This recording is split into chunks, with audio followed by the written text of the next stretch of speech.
Mano pasaulis pripildytas grožio. Man smagu matyti savo draugų šypsenas, pastebėti vaikų pasiekimus, grožėtis gamta ir jos teikiamais vaisiais, pasiekti aukštus rezultatus ir jais dalintis su kitais, o kartais tiesiog svajoti. Kasdien vis atrandu mažas detalės ir žavias smulkmenas. Tačiau dėl vienokių ir kitokių priežasčių šio pasaulio spalvas ar detalės mato ne visi. O juk jei mažiau gyvenimo spalvų, tai mažiau ir mus džiuginančių stebuklų. Aš buvau neišimtis. Vieną dieną, supratęs, lyg kažko trūksta, aš pradėjau ieškoti. Ir man pasisekė. Radau žmonės, kurie žinojo, kaip padėti. Jaukiai ir šiltai priėmė, išklausinėjo ir moderniais prietaisais apžiūrėjo kiekvieną akių kertelę.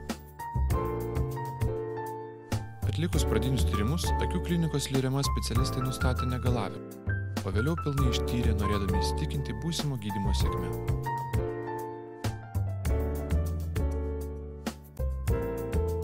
Galiausiai specialistai išsamei papasakojo apie visą gydymo eigą ir pooperacinį laikotarpį.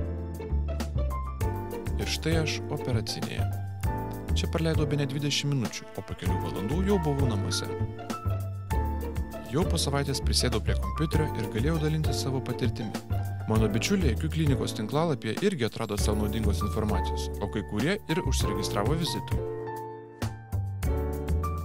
Dabar ir aš galiu mėgautis visais pasaulio teikiamais pojūčiais.